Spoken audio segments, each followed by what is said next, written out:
marches comme un aveugle qui ne sait pas où il va. Tu marches comme un sourd qui n'entend.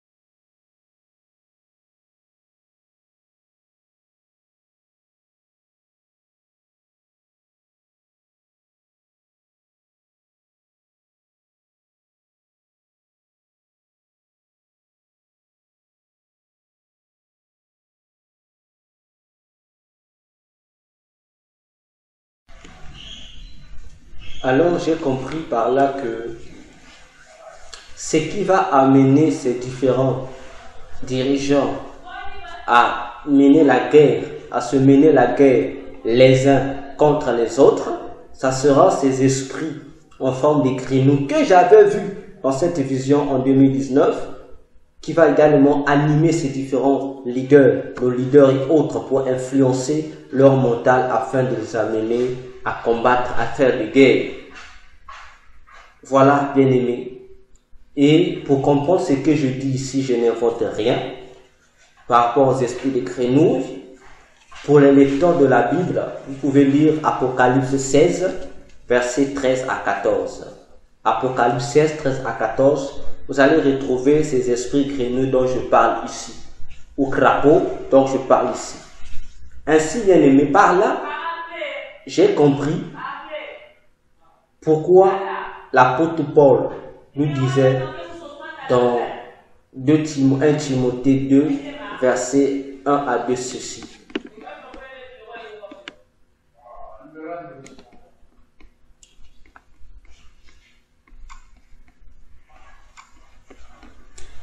L'apôtre Paul disait ceci. J'exhorte donc dans 1 Timothée chapitre 2, du 1er au 2e, jusqu'au 3e verset même, jusqu'au 2e. Ça dépend, on peut poursuivre ce combat.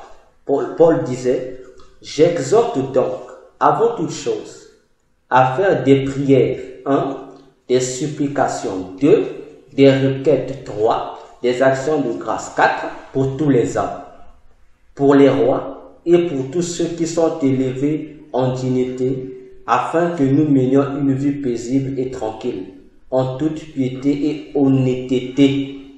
Frères, sœurs. Verset 3. Cela est bon et agréable devant Dieu notre Sauveur. Verset 4. Qui veut que tous les hommes soient sauvés et parviennent à la connaissance de la vérité. Amen. Vous comprenez que Paul nous demande de prier pour tous les hommes. Il dit pour les rois et pour ceux qui sont élevés en dignité dans notre pays. Frères, sœurs, chers abonnés YouTube. Vous comprenez, Paul nous amène à comprendre peut-être des choses qui nous échappent. Il dit pourquoi nous devons prier pour eux. Il dit pour vivre une vie paisible et tranquille. 1. Deuxième, il dit en toute piété et honnêteté. Pour dire que si nous ne prions pas pour nos autorités, pour les gens qui sont élevés, nos rois, nos présidents, nos chefs d'État, frères, sœurs, en tant que chrétiens, il nous sera difficile de mener une vie paisible et tranquille. Vous serez toujours dans les tourmentes. Vous serez toujours persécutés. Vous serez toujours là, frères, sœurs, subissant les malheurs venant de l'ennemi. De l'autre frère, de l'autre côté, si nous ne prions pas pour ces hommes élevés en dignité dans notre pays, pour nos autorités politiques, frères, sœurs, Paul dit, il nous sera difficile de marcher dans la piété et d'être honnête. Vous avez tout compris. Donc, parce que ces dignités-là vont vous pousser à faire des choses qui doivent vous amener à déshonorer votre Dieu, à ne pas être honnête. Et effectivement, c'est ce que nous voyons aujourd'hui dans le monde, dans les églises. À cause de la famine, frères, sœurs, À cause du manque, combien de serviteurs de Dieu n'ont-ils pas tordu l'évangile pour devenir des malhonnêtes? Combien de serviteurs de Dieu aujourd'hui n'inventent-ils pas des prophéties pour escroquer les gens? Combien de serviteurs de Dieu aujourd'hui ne font-ils pas dépouiller les gens en leur faisant payer les prières, en leur faisant des bains? On te dit, envoie d'abord tel montant, ceci. Combien? Tout ça pourquoi? Parce que les esprits qui animent nos autorités veulent toujours rendre les choses de plus en plus difficiles dans le monde, afin d'empêcher, pas les païens, mais d'empêcher les chrétiens d'être à l'aise. Alors, comme le chrétien se retrouve dans un état de manquement extrême, la seule option qu'il nous reste à faire, c'est quoi? C'est marchander la parole de Dieu, c'est devenir malhonnête, c'est décaler de la sainteté pour devenir un homme impur, l'homme du péché. Tout ça, pourquoi? Parce que nous ne voulons pas prier pour nos autorités. On pense que lorsqu'on dit prier pour les autorités, c'est les encourager. Non, c'est ta mission. Derrière l'autorité, il y a un esprit qui manipule l'autorité politique. Derrière cet homme élevé ou cette femme élevée de ta nation, il y a des esprits aussi qui sont en train de l'influencer, qui sont en train je dirais même, d'agresser leur état psychique pour pouvoir les inciter au mal du jour au jour. Alors c'est à toi qui as reçu le pouvoir de rendre les gens libres. Frères, sœurs, tu as le pouvoir au travers du don que Dieu t'a donné. Souvenons-nous, mes frères, mes sœurs, le roi David, lorsque le roi Saoul était menacé, était agacé, était tourmenté par un esprit mauvais, lorsque David jouait seulement son instrument de musique, le roi s'était soulagé. L'instrument de David symbolise pour toi et moi ici, frères, sœurs, notre outil de travail, le don spirituel que nous avons reçu de Jésus, et ça traduit également notre identité spirituelle que nous avons vis-à-vis de Jésus. Quelle identité spirituelle as-tu devant Jésus? Car de ton identité spirituelle, du don que tu as reçu de Jésus, du ministère que tu as reçu de Jésus-Christ, de la fonction ou du poste que tu as reçu de Jésus-Christ, dépend, bien aimé, le salut de plusieurs dignités qui sont tourmentées, dépend de la survie de plusieurs nations qui sont dominées par les forces diaboliques, dépend également le bonheur du reste du monde. Alors, bien aimé, prends conscience. Prends conscience. Prions pour les autorités de notre pays. Prions pour eux. Alors, poursuivons. Le Seigneur Jésus-Christ explique encore une chose dans le passage de Psaume 1, verset 3. Lisons encore ce Psaume bien-aimé dans le Seigneur. Psaume 2, verset 1 à 3. Il est dit, brisons leurs liens. Prenons Psaume 2, du premier au troisième, relisons. Pourquoi ces tumultes parmi les nations, ces vaines pensées parmi les peuples? Pourquoi les rois de la terre se soulèvent-ils et les princes se liguent-ils avec eux contre l'Éternel et contre son nom? Brisons leurs chaînes, brisons leurs liens et délivrons-nous de leurs chaînes. Amen. Bien-aimés, en lisant ce texte qui a été répété par le Seigneur Jésus lui-même, le Seigneur Jésus dit, les liens ici qu'il faut briser, c'est le lien du Père et du Fils, c'est-à-dire de Dieu, lui Jésus et de son Père. Et le Seigneur m'explique ceci. Il dit, le lien du Père et du Fils a quatre dimensions. La première dimension, il me dit, ce lien représente l'alliance christique universelle par mon sang. Je répète, la première dimension de ce lien du Père et du Fils. Il dit, c'est l'alliance christique universelle par mon sang. C'est-à-dire, si j'ai compris, c'est que les liens que ces gens qui veulent se liguer contre Dieu et son nom, les liens qu'ils veulent briser, ce sont les liens qui appartiennent au Père et au Fils. Ok? Alors, le premier lien, c'est quoi? Briser l'alliance que Jésus a inaugurée pour nous sauver. Comme il pouvait le dire dans Matthieu 26, le verset 27 jusqu'à la fin. Jusqu'à 29, même jusqu'à la fin. Où Jésus disait, voici, je vous livre mon sang, c'est le sang de l'alliance nouvelle. Donc, en brisant les satanistes, vous allez remarquer encore quelque chose de coïncident ou de merveilleux. Si vous lisez ce puissant, quels sont les types de personnes qui se sont liguées contre Dieu et contre son nom? Ce sont des politiciens. Ce sont ceux qui sont élevés en dignité, les rois de la terre. Lisez bien le puissant. Ainsi, donc, les rois de la terre dont on fait mention ici, ce sont des esprits sataniques du mois de juillet, inclus à l'intérieur, parmi lesquels vous avez le démon Belzéboul. Ok? Alors, ils vont décider quoi? Ils vont décider de faire quoi? De briser l'alliance du salut en Jésus-Christ. C'est-à-dire, ils vont utiliser tous les moyens possibles pour empêcher les gens d'être liés dans cette alliance du salut par le sang de Jésus. On vous dira que au lieu d'être sauvé, vous n'avez pas besoin de passer par Jésus. On va vous présenter d'autres saluts, d'autres voies de salut, soi-disant qui pourra vous sauver. C'est faux. Il n'y a que Jésus seul qui est capable de vous sauver. C'est ici pour moi, docteur Vérasté KTM, d'interpeller encore tous les païens et tous les frères et sœurs qui ont gagné le monde païen de se repentir, de revenir à Jésus. Parce que, comme le disait Paul, il y a des gens qui continuent à marcher en ennemi de la croix. Oui, briser l'alliance de Jésus, que Jésus a établi par son sang, ça veut dire marcher en ennemi de la croix. Autrement dit, nier le sacrifice que Jésus a accompli pour nous sur la croix pour le rachat de l'humanité entière. Autrement dit, c'est refuser que Jésus soit le sauveur de l'humanité.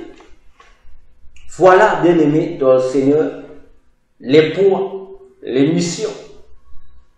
Encore que le monde de Satan fait chaque fois que nous sommes au mois de juillet. C'est pousser les gens à régner Jésus-Christ. Pousser les gens vers d'autres sauveurs que Jésus-Christ. Alors que Jésus a dit dans Jean 14, le verset 6, il a dit, je suis le chemin, la vie et la vérité. Et il ajouta, nul ne vient au Père sinon que par moi. Il n'y a pas un autre moyen pour être sauvé, bien aimé, sinon que par Jésus. Il est la lumière du monde, il est l'unique sauveur du monde. Le sauveur du monde, ce ne sont pas les entités démoniaques qu'on va vous présenter, non. Ce ne sont pas, bien aimés, dans le Seigneur, les gourous qu'on va vous présenter. Ce ne sont pas, bien aimés, les maîtres akashiques qui se trouvent dans les plans supérieurs ou inférieurs du monde de Satan qu'on va vous présenter. Non. Mais les sauveurs, ce n'est que Jésus. Ce n'est que Jésus, je vous le répète. Mahomet n'est pas notre sauveur du monde. Ça, c'est fou. Toi qui crois en Mahomet ou qui crois au Coran, je te dis, viens à Jésus. Toi qui crois au mari, qui te marie, viens à Jésus. Toi qui crois au prophète Baha'u'llah, toi, homme de la foi Baï, quitte la foi Baï, viens à Jésus. Toi qui crois aux témoins de Jéhovah, quitte Jéhovah. Jéhovah, ce n'est pas le Dieu qui va te sauver. Le véritable Dieu qui va te sauver, c'est Jésus-Christ. C'est lui, le Dieu qui va te sauver. Oui, bien-aimé dans le Seigneur. Toi qui crois au sauveur africain, à un prophète africain, non, c'est lui le sauveur des Noirs. Que ce soit Simon Kimbangu, que ce soit Simon Toko, Simao Toko, ou que ce soit je ne sais pas qui, je t'informe que tous ces prophètes ont été de véritables et de bons satanistes. Ils ne pourront pas te sauver, sinon qu'encore te lier dans une perdition éternelle de ton âme. Krishna ne te sauvera pas. Bien-aimé dans le Seigneur, Bouddha non plus ne te sauvera pas. Bien-aimé dans le Seigneur, Hiram Abif ne va pas te sauver. Aucune des autres divinités qui te sont présentées ne vont te sauver. Aucune. Aucune de ces divinités ne va te sauver. Le démon Métraton ne te sauvera pas. Il n'y a que Jésus seul qui est digne pour sauver du péché et libérer ton âme de toutes les prisons sataniques. Il n'y a que Jésus qui est capable, frère, sœur, de te délivrer, toi qui pratiques les religions de l'Inde, toi qui pratiques le mysticisme asiatique, où on te dit que tu es lié au cercle du karma. Je t'informe, Jésus seul est capable de t'affranchir de ce soi-disant cercle du karma pour te donner la vie. Viens à Jésus, il t'aime. Il t'aime. S'il a mis ce lien, cette alliance, c'est pour te sauver au moyen de son sang. Oui, bien-aimé, car il y a des ennemis de la croix, des gens qui vont te donner de faux discours, qui vont te présenter de mauvais sauveurs, alors qu'il n'y a qu'un seul sauveur. Tout comme Jésus disait, il n'y a qu'un seul berger, et il est le bon berger. Que Dieu te touche là où tu es, que l'Esprit de Dieu te parle, qui te communique la vie, qui te convainc du péché pour que tu viennes à Jésus. Toi le marabout qui m'écoute, toi le gourou qui m'écoute, toi le magicien qui m'écoute, toi qui te dis gros maître dans le cultisme, tu m'écoutes. Je t'informe, la bonne nouvelle est celle-ci. Crois au Seigneur Jésus, tu seras sauvé, toi et ta maison. Tous les pactes que tu as signés, toutes les alliances que tu as eu à faire avec les différents esprits qui ont lié ta maison, qui ont lié ta famille, qui te disent que tu ne peux plus sortir du cercle, que tu ne peux plus briser ces alliances sataniques au risque de voir les membres de ta famille mourir, au risque de voir tes enfants mourir, ou ta femme, ou ton homme, ou ton mari, ou toi-même. Tout ceci ne sont que du mensonge. Jésus a la capacité de te sortir de ce monde, de faire de toi ce véritable magicien que tu veux être, cet homme puissant, car dans l'occultisme, mon frère, ma soeur, il n'y a pas de puissance. J'étais dans ce monde. Aucun démon ne m'a empêché d'aller vers Jésus. Tous les démons ont été incapables, parce que moi aussi je voulais être comme vous, des gourous. Mais moi, j'ai trouvé la grâce. Toi, pendant qu'il est temps, tu peux encore être sauvé. Ne regarde pas les titres, les honneurs que tu as, parce que tu as un temple, parce que tu as beaucoup de disciples, parce que tu as beaucoup d'argent, parce qu'on te finance. Paul disait, tout ça, tous ces biens, toute cette célébrité, tous ces honneurs, je les regardais comme de la boue pour gagner Jésus-Christ. Parce que Jésus-Christ est tout pour toi, bien-aimé. À quoi bon te servira-t-il d'avoir servi Satan? Et après la mort, Satan t'amènera encore pour te torturer dans le séjour de mort. Satan va t'amener encore, bien-aimé, dans les mêmes prisons de séjour de mort que toi tu vois. Les discours qui te fait dire que ceux qui sont là, ce sont ceux qui ont été rebelles à moi. Mais rebelles en quoi? Faut leur demander, il faut demander à Satan, il faut demander aux démons qui te servent de guide. Il faut demander aux différents mondes, aux maîtres akashiques que tu rencontres dans le plan supérieur et inférieur du monde des ténèbres. Il faut leur poser la question. C'est là qu'ils vont t'amener. C'est le mensonge qui vont t'amener là.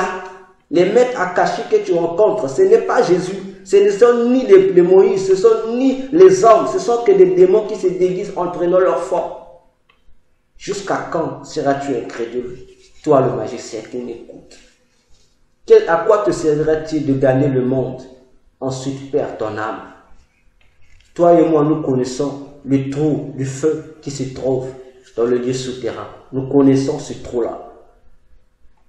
C'est là que tu seras jeté si tu ne viens pas à Jésus. N'attends pas que la mort te surprenne. Pendant que tu as le temps, tu peux abandonner. Contacte-moi ou contacte les différents serviteurs de Dieu. Toi et moi, nous connaissons qui est serviteur de Dieu et qui ne l'est pas. Va vers ce serviteur de Dieu-là.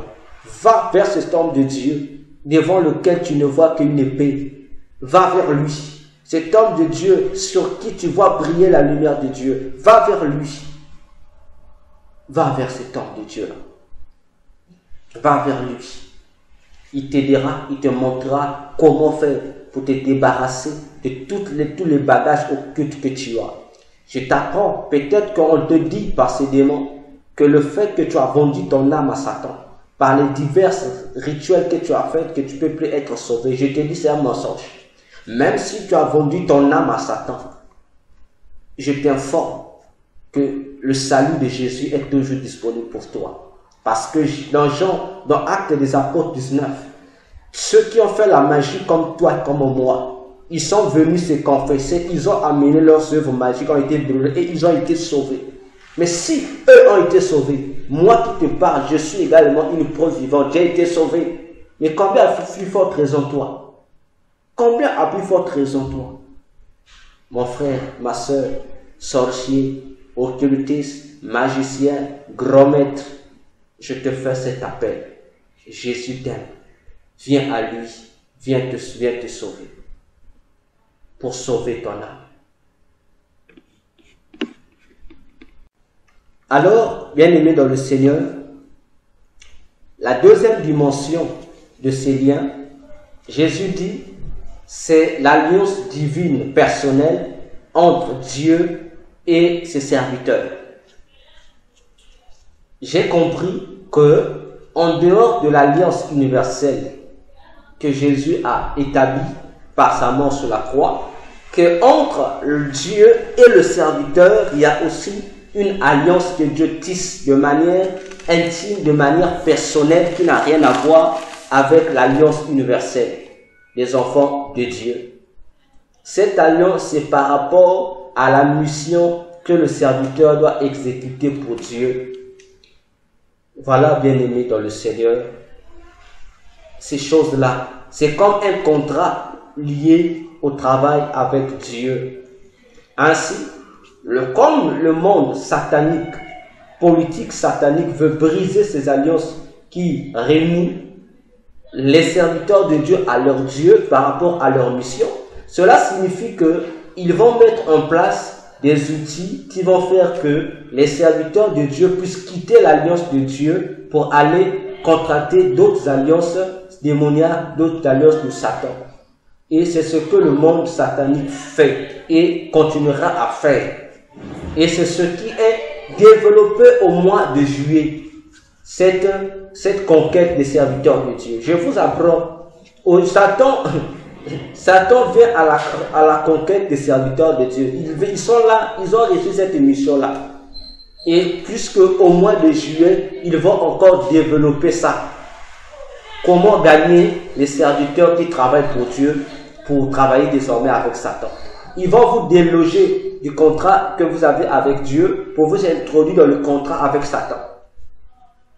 Toi, serviteur de Dieu qui m'écoute, fais attention. Fais attention avec les différents partenaires qui te soutiennent ton œuvre. Fais attention avec les différents financeurs de ton ministère. Ceux qui viennent te donner les 15 000 $. Non, voilà, c'est un cadeau, c'est un don. Je te dis, fais attention. Car, je t'informe encore, la plupart de ces ONG ou de ces personnes qui se lèvent librement pour aider les serviteurs de Dieu, la plupart de ces personnes et de ces organisations sont des outils de Satan. Ils ont reçu cette mission depuis le monde satanique pour corrompre les serviteurs de Dieu. Faisons attention. Avec qui traites-tu, frère et soeur? Avec qui travailles-tu? J'ai dit, faisons attention. Ces genres de serviteurs, ces genres d'agents de Satan et d'organisations sont nombreux dans le monde. Je vous dis, ils sont nombreux dans le monde aujourd'hui à la conquête des serviteurs de Dieu. Oui, ils sont nombreux qui sont en train de corrompre les serviteurs de Dieu. Ce sont ces organisations-là qui sont en train d'amener les serviteurs de Dieu dans les loges maçonniques, dans les cercles occultes, dans les pratiques mystiques, et qui sont en train pour certains de les conduire en Israël pour se faire initier dans la cabale juive. Ce sont ces partenaires-là, ce sont ces financeurs-là. Faisons attention. Ce sont ces financeurs-là qui ont détruit les musiciens chrétiens dans le monde. Ce sont eux. Ce sont eux qui sont en train de détruire plus les musiciens chrétiens dans le monde. Certains se cachent même derrière certaines compétitions de musique chrétienne. Lorsque tu verras même des compétitions, ça, tu comprendras que Dieu n'est pas là-bas. C'est pour initier toutes ces personnes-là participant dans l'occultisme. Nous sommes dans une guerre de conquête des âmes. Alors toi, serviteur de Dieu, toi, servante de Dieu, même si tu es pauvre, ne laisse pas Dieu pour gagner l'argent. Ne laisse pas Dieu parce que tu veux avoir une église de 1000 âmes et il y a quelqu'un qui vient te dire voilà, viens t'initier chez nous, on va te soutenir, on va te donner le chèque. Ne rentre pas dans ce genre d'organisation. Même si tu vois que c'est lui qui dirige cette organisation, c'est un serviteur de Dieu bien connu dans le monde, ne rentre pas dedans, frère. Même si on te montre, regarde un tel est avec nous, ne rentre pas. Si un tel ou un tel s'est égaré, toi ne rentre pas. Dieu a dit à Élie le prophète, il lui a dit, ce ne sont pas tous les prophètes qui ont fléchi devant Baal. Je me suis réservé encore 7000 hommes qui n'ont pas fléchi devant Baal. Fais attention. Soit parmi les 7000 hommes qui ne vont pas fléchir devant Baal.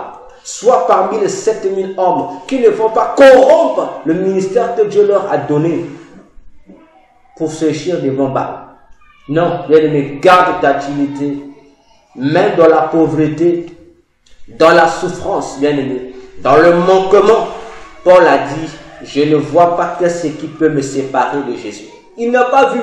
Mais toi aussi, l'argent, la pauvreté, le manque peuvent te séparer de Dieu. Alors mon frère, mon cher serviteur, servante de Dieu, c'est le moment de réviser ton ministère. C'est le moment de revoir les clauses de ton contrat avec Dieu. C'est le moment de revoir qu'est-ce que Dieu t'avait-il dit le jour où il t'a commissionné pour devenir son serviteur, pour devenir ta servante. Qu'est-ce que Dieu t'a dit? Parce que Dieu ne ment pas dans ses promesses. Lorsqu'il t'envoie, il dit, va, je serai avec toi, je t'accompagnerai. Il est fidèle dans sa parole, il ne trahit pas ses serviteurs. Il a dit à Moïse, va, je serai avec toi. Il a été avec Moïse jusqu'à la fin de Moïse. Ce n'est que le serviteur Moïse qui a failli devant Dieu, mais Dieu est resté fidèle. Il a dit à Josué la même chose. Josué, prends courage, va, je serai avec toi comme j'ai été avec Moïse. Il a dit à Josué, je serai avec toi comme j'ai été avec Moïse. Et nous avons vu que Josué était debout. Josué n'a pas failli comme Moïse. Josué a été fidèle sur les voies de Dieu et Dieu aussi était fidèle en ses promesses. Bien-aimé dans le Seigneur, ô serviteur de Dieu, ô prophète, ô apôtre, ô évangéliste, ô docteur, ô pasteur, ô diacre, ô diaconesse, ô ancien, alléluia, toi prédicateur, toi protocole, toi chantre, toi instrumentiste, toi nettoyeur de l'église, oh, toi partenaire de l'église, qu'est-ce que Dieu t'a dit lorsqu'il t'a consacré serviteur, lorsqu'il a dit, je fais de toi aujourd'hui mon serviteur, qu'est-ce qu'il t'avait donné comme base de ton ministère? Qu'est-ce qu'il t'avait donné comme constitution, comme promesse attachée à ton ministère? C'est le moment de revoir, frères, sœurs, les clauses de nos contrats avec Dieu. Je dis, c'est le moment que chacun retourne, que chacun aille prendre ce que le contrat, l'alliance, c'est qu'il aille reviser ce que Dieu lui avait dit. Le jour où Dieu t'a dit, maintenant serre-moi. Qu'est-ce que Dieu t'avait dit? C'est le moment maintenant. Afin que chacun de vous comprenne, afin que chacun de nous prenne conscience, pour ne pas se laisser détacher de Dieu, pour gagner Satan et l'enfer, pour rien. Bien-aimés dans le Seigneur, la troisième dimension de ces liens du Père et du Fils, le Seigneur Jésus dit, c'est l'alliance qui combat contre l'amour fraternel. C'est-à-dire, je reprends, il dit, la troisième dimension de l'alliance du Père et du Fils, c'est l'alliance de l'amour fraternel. Alors, il dit l'alliance de l'amour fraternel, il dit le lien de la perfection. Et Jésus dit, les puissances occultes en ce mois de juillet, ça veut dire qu'ils vont développer des tactiques, des astuces pour quoi faire, pour diminuer la communion ou l'amour fraternel dans les églises, dans le cœur des chrétiens, dans le milieu chrétien. Ils vont combattre l'amour fraternel dans les milieux chrétiens. Ils vont le combattre. Oui, ils vont combattre ça. Je ne veux pas m'étaler sur ceci, je vous informe. Ils vont combattre cet amour. Ils vont amener les chrétiens à se haïr entre eux. Ils vont amener les chrétiens à avoir en eux les éléments contraires à l'amour selon Christ. Je m'arrête là. Et la dernière dimension de l'alliance, du lien entre le Père et le Fils, Jésus dit, c'est l'alliance de l'enlèvement. Et il appelle ça l'alliance maritale. Il dit, les puissances occultes vont mettre des obstacles pour empêcher mes saints d'être enlevés. Je répète la phrase du Seigneur. La quatrième dimension de l'alliance, c'est-à-dire du lien du Père et du Fils, Jésus dit, c'est l'alliance de l'enlèvement, l'alliance maritale. Les puissances occultes vont mettre des obstacles pour empêcher mes saints d'être enlevés. Voilà les paroles du Seigneur concernant la quatrième dimension de ce lien. Alors, bien-aimés, j'ai compris que le psaume 22, plutôt le psaume 2, que nous lisons tous les jours, cache plusieurs mystères. Je ne savais pas que ce psaume parlait aussi des démons du 7e mois. Je ne le savais pas. Et Jésus explique ici dans la 4e dimension quelque chose qui doit également retenir sérieusement notre attention. Les différents obstacles que les puissances occultes vont mettre en place pour pouvoir empêcher les enfants de Dieu d'être enlevés, c'est-à-dire de participer à l'enlèvement de l'Église qui est pour bientôt. Frères et sœurs, je vous dis une chose. Pour être enlevé lorsque Jésus reviendra, il faut avoir en toi le Saint-Esprit. Si Jésus revient aujourd'hui, toi tu restes, je t'informe, ça veut dire que tu n'avais pas le Saint-Esprit. Autrement dit, il se pourrait que tu aies le Saint-Esprit, mais le jour de l'enlèvement, le Saint-Esprit n'était plus en toi. Parce que Jésus ne viendra que prendre tous ceux qui auront en eux le Saint-Esprit. Ainsi, si les démons de juillet ont la mission d'organiser des plans et des stratégies pour empêcher les chrétiens de participer à l'enlèvement de l'Église, cela veut dire qu'ils vont créer des armes ou des pratiques satanistes qui vont faire quoi?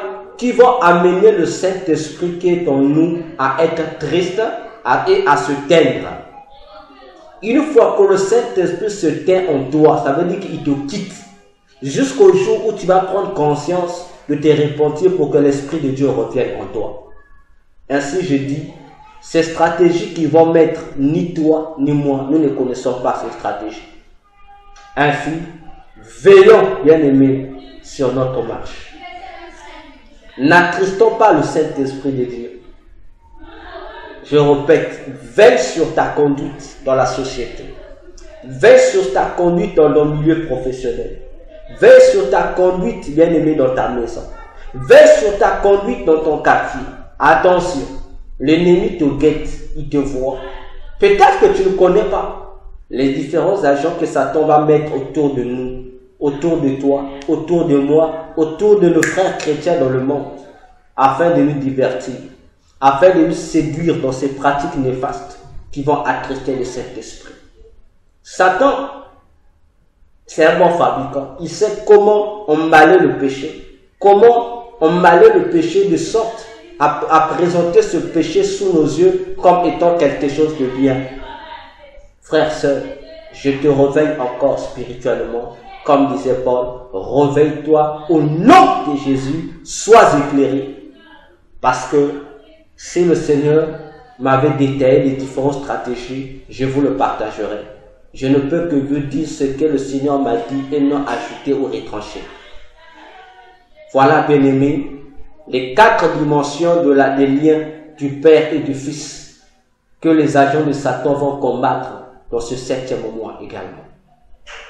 Comprenez déjà ici, les missions du démon du mois de juillet commencent ici. Je vous dis, les missions du démon de juillet en juillet 2022 commencent ici. Le combat commence ici. Le combat commence ici en brisant l'alliance qui va unir, l'alliance de Dieu qui unit les chrétiens à tous les niveaux. Ils vont combattre ça. C'est ce que le Seigneur m'a dit en vertu du Psaume 2, versets 1 à 3. C'est ici que l'émission du démon de juillet commence. Alors, prends conscience, bien-aimé, réveille-toi. Le Seigneur Jésus, après avoir déclaré cela, va donc ajouter. Il va encore me poser une 3e fois une question. Il va me dire, pourquoi seulement le 7e mois? Comme je vous l'ai dit, je ne répondais pas. J'étais là assis, en train d'observer et d'écouter ce que le Seigneur disait. Et je notais. Il dit, pourquoi seulement le 7e mois? Il me dit, parce que David est le 7e fils de son père. Attention, Église. Il me répond, il me dit, parce que David est le 7e fils de son père. Et un passage est venu, c'est celui de 1 Chronique 2, versets 12 à 15. Nous allons lire. 1 Chronique 2, 1 Chronique chapitre 2, versets 12 à 15. Lisons la parole du Seigneur. Boaz engendra Obed. Obed engendra Isaïe. Isaïe engendra Eliab son premier-né. Aminadab le second. Shiméa le 3e. Nethanel le 4e. Radaï le 5e. Othem le 6e. David le 7e. Frère, faites attention. J'ai compris pourquoi le Seigneur m'a donné le passage de 1 Chronique 27, 1 à 15. Pour me dire, nous verrons ça par la suite, ce qu'il m'a expliqué. Pour me faire comprendre que cela a un rapport avec les mois de l'année que chacun traverse. Vous comprenez ici que le 7e mois, David était le 7e fils de son père. Parce que la question que le Seigneur a posée, c'était pourquoi seulement le 7e mois?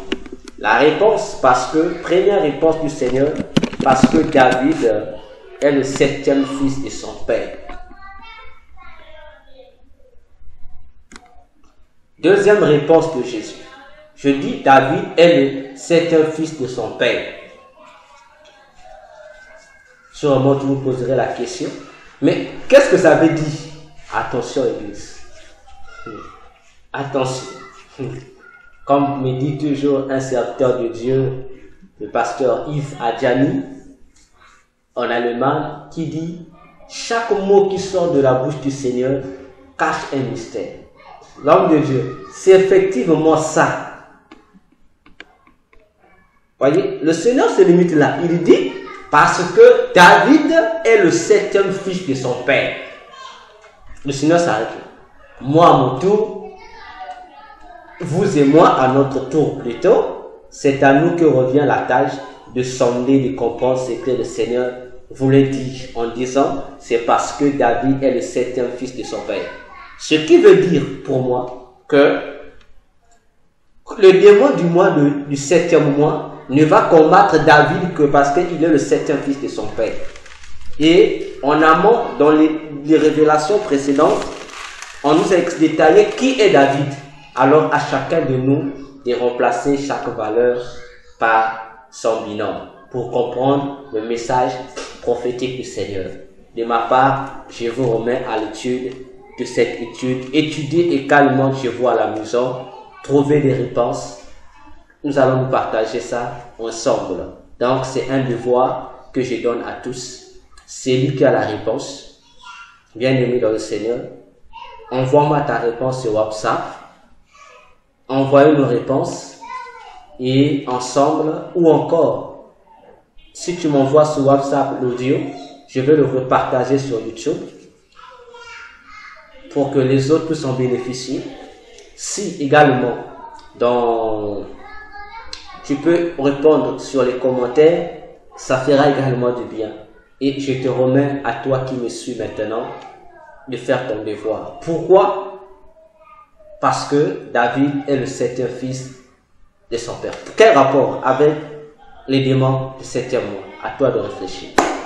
Le Seigneur poursuit. Il dit encore, c'est parce que le 7e jour, c'est parce que le 7e jour, c'est le jour du repos sabbatique. Et il dit, c'est l'entrée dans le repos de Dieu. Ça, c'est ce que le Seigneur dit. Je réponds. Deuxième réponse du Seigneur.